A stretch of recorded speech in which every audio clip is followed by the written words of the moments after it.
Fascinant l'être humain. Convenez que la mosaïque ou l'ensemble des réactions possibles, c'est fascinant. C'est tellement varié, il y a tellement toutes sortes de types de relations qui existent, types d'attitudes, types de réactions. Ça dépend de la force intérieure. Parce que ça, c'est un autre élément qui est mal défini. Au niveau de la force intérieure, ici, parlant de greffe, si tu témoignes de façon consistante à cet enfant-là de l'attention, de l'affection et que tu t'intéresses à son développement, allié avec sa force intérieure, il peut y avoir installation d'une greffe réussie. Je l'ai dit, il peut.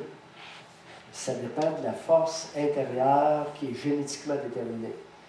Si cette force-là n'est pas tout à fait au rendez-vous, ils vont avoir besoin, ça va faire partie d'une faiblesse à supporter.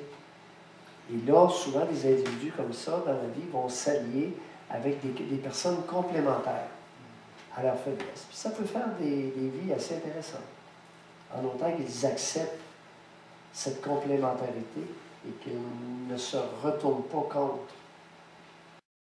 J'ai pris quelques notes, et puis tu as mentionné perception des forces et aussi de ses faiblesses. Ouais. C'est bizarre, dans ma pratique, mon expérience de vie, la plupart des parents sont pas mal bons à pointer les faiblesses à leurs enfants et rarement les forces. Peut-être que c'est un problème, c'est mon biais personnel. Je n'ai pas vu souvent de parents capables de pointer les forces à leurs enfants. Mais c'est ça qu'il faudrait. Beaucoup, les faiblesses, ça sort. Ouf! Ça sort en rafale, cela. Raccourci ou psychologie gna-gna? Ben, je pense que c'est un peu des synonymes. C'est infantilisant. Ben, c'est ça. Il y a beaucoup d'intervenants qui infantilisent les jeunes. Ça n'a pas de bon sens. Pour répondre à ton point, beaucoup plus, au lieu de le féliciter pour des stupidités, qui peuvent même pas être vraies, plutôt que s'intéresser à ce qu'ils font. Seulement s'intéresser à ce qu'il est en train de faire. Ça peut être aussi simple que ça. Et après un certain temps, ah bon? L'intérêt, ce que la personne fait lorsqu'ils sont plus vieux, là, ça va tout connaître. C'est vrai aussi le conjoint. Je trouve que c'est pas beaucoup mis de l'avant. Si vous voulez plaire au conjoint, vous intéressez, c'est le conjoint. Je trouve que c'est pas beaucoup mis de l'avant nécessairement dans nos formations. Lorsque quelqu'un a déjà goûté à quelque chose de bon, il s'en rappelle. Et j'ai vu souvent des personnes qui ont eu des périodes où leurs besoins étaient bien répondus. C'est fou ce que ça donne de l'espoir pendant des périodes de privation. Alors, le fait qu'ils aient connu, qu'ils aient été bien accompagnés pendant un certain temps, pour ne pas dire comblés, même s'il arrive des situations difficiles, c'est incroyable comme c'est enregistré dans le cerveau. D'où l'importance d'encourager, par exemple, les gardiennes d'enfants qui se font domper un bébé par des mères pas bien intéressées, qui viennent les chercher pas mal tard en fin de journée. J'ai eu ça souvent dans ma pratique, à travers le conjoint, dans toutes sortes de situations.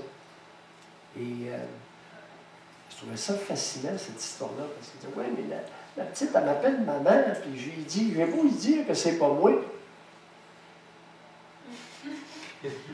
Consulter. Tu lui dis pas, tu t'arranges que ce soit discret, puis prends-le.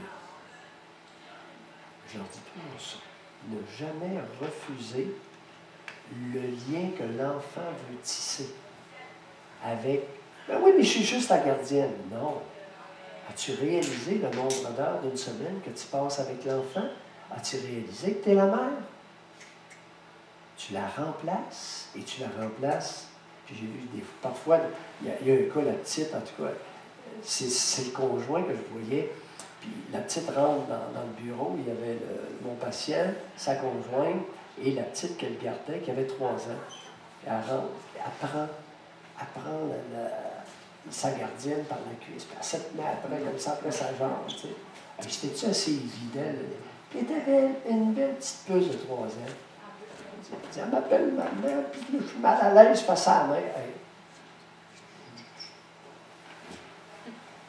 Et elle l'a gardé pendant plusieurs années. C'est une histoire qui remonte au début des années 80.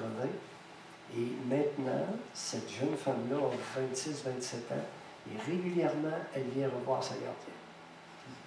Et je peux vous assurer, j'ai la conviction que parfois je la taquine, elle vient toute rouge.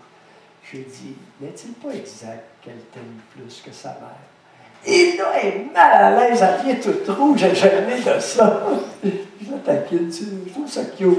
Cet enfant-là a eu la chance, puis c'est une femme qui avait eu 3 ou 4 enfants, une mère dépareillée, une mère avec un instinct maternel, puis une habileté maternelle extraordinaire.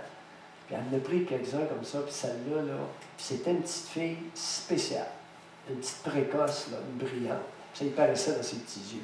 Puis quand je rencontre l'image dans ma tête, là, elle avait pris, elle rentre dans mon bureau, elle me regarde, elle se prend après la jambe de sa gardienne. Le lien était là, puis c'est beau à voir.